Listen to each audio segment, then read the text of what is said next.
Dr. Marco Aurélio. A gente volta a falar de política agora, porque corte de impostos é anunciado pelo governo e também Marco Aurélio Freire hoje fala sobre a denúncia contra Bolsonaro, que está em destaque na coluna Painel. Vamos conferir.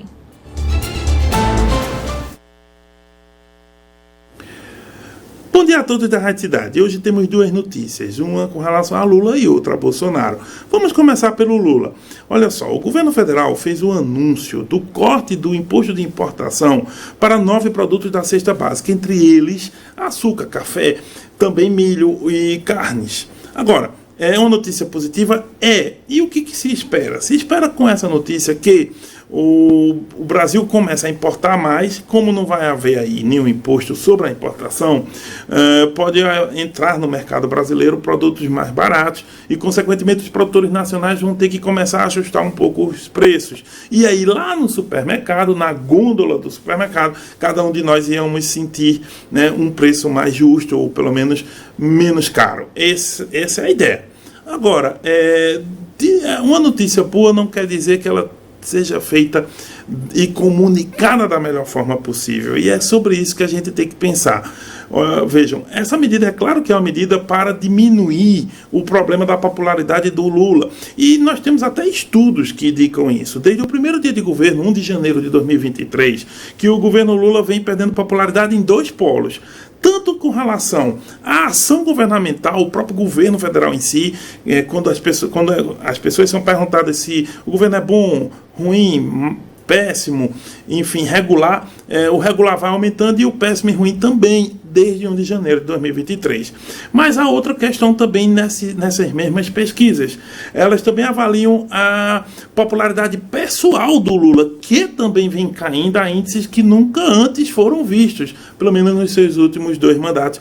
Esse é o 3º mandato do Lula e é o pior deles em relação ao nível de popularidade aferido aí pelas pesquisas. Esse é um outro ponto. Então, para responder a isso, o governo começou a reagir. E entre as reações uma delas foi trocar a comunicação do governo. Antes, o ministro responsável pela comunicação da SECOM, Secretaria de Comunicação, era o Paulo Pimenta. E foi trocado pelo Sidônio Palmeira, que inclusive chamou gente do staff de João Campos que lida melhor com redes sociais, já que na esquerda é um pouco mais, tem menos gente que lida tão bem com redes sociais.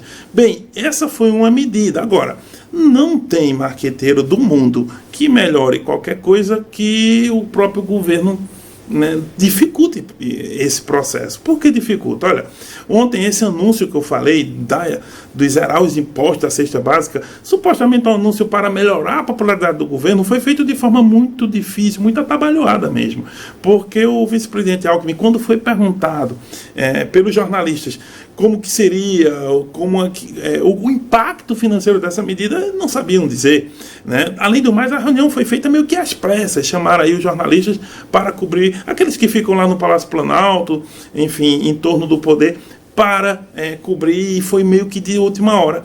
Então, a medida teve uma dificuldade de causar o impacto que o governo queria, principalmente porque ela não foi comunicada de uma forma simples, direta, né? Assim como seria necessário para que as pessoas associem uma eventual queda de preços a uma ação de governo. Além disso, a ação, por mais que tenha sido feita agora, ela vai demorar um tempinho para chegar lá. Inclusive, o próprio Ministério da Fazenda entende isso, que vai demorar um pouco, até porque muitos desses produtos nem são... o Brasil é quase autossuficiente em alguns desses produtos, e aí a gente não importa tanto. Então, isso vai ter um impacto. Agora, em relação a carnes e ovos, pode ser que o impacto seja mais rápido, porque esses produtos são mais sensíveis à alteração de preços internacionais e ao sobe e desce do mercado.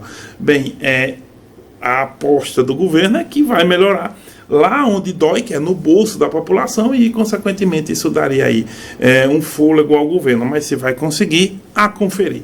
Com relação ao Bolsonaro, ele fez a resposta ao STF, né? Enfim, ele começou aí a questão da denúncia, enfim, o processo, e ele já fez a resposta. A sua defesa fez a resposta e ele fez algumas críticas. Primeiro, criticou o Alexandre de Moraes dizendo que ele não deveria ser o relator, eles querem outro relator. O Bolsonaro quer outro relator para o processo. Segundo, o ex-presidente também disse na defesa que seria importante que ele fosse julgado pelo pleno do STF, ou seja, os 11 ministros e não pela turma.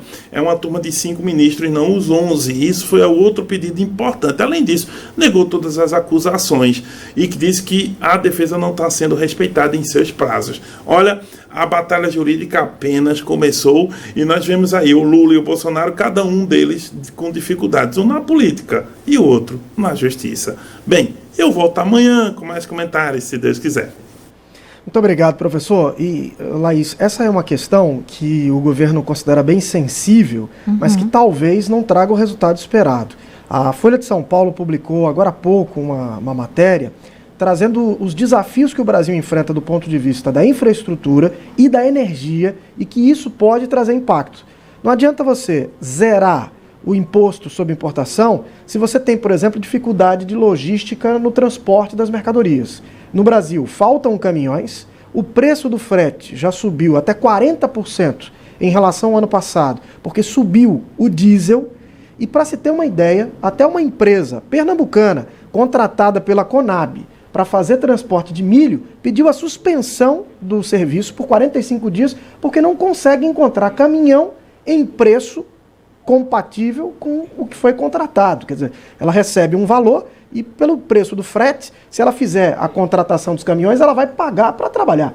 Então, quer dizer, isso pode trazer um impacto no preço dos alimentos e transformar essa ação do governo em uma ação sem efeito. Um tiro no pé. Manhã Cidade.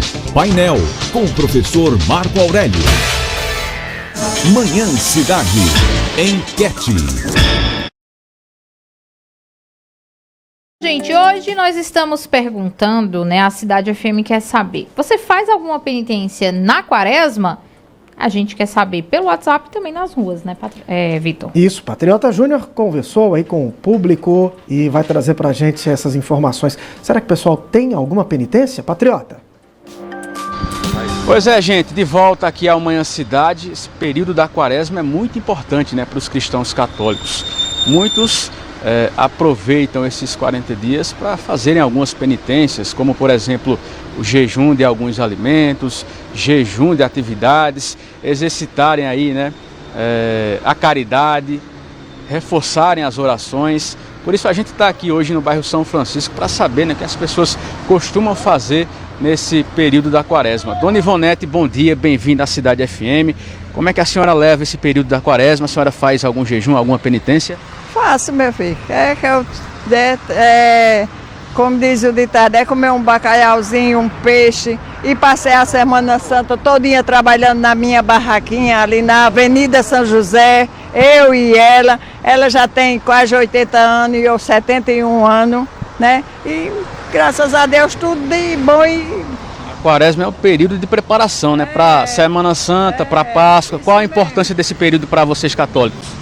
Nós católicos estamos em casa, rezando, ajudando as pessoas que também que precisam, às vezes, de comer uma coisinha, a gente também ajuda, é isso. Vou começar aqui também com Dona Maria, né? Dona Maria, bom dia, bem-vinda à Cidade FM. A senhora, o que é que a senhora faz de penitência nesse período da quaresma? Olha, é o seguinte, eu já estou muito velha, eu assisto a missa lá em casa, entendeu? Aí a pessoa chega que eu posso ajudar, eu ajudo, dou umas besteirinhas, que nós não podemos ter muita coisa. Mas ajuda com uma palma de banana, com Caridade, né? É, a caridade, é essa que eu acho. Aí, graças a Deus, me sinto bem. E da minha casa eu não saio. Para a senhora, qual a importância desse período da quaresma, né? De preparação para Páscoa, para Semana Santa? Olha, é muito bom, meu. Tem muita gente que não dá valor. Porque é esperando. Foi o tempo que Jesus deixou para quando é que diz? Para o pecador, que nós todos somos pecadores.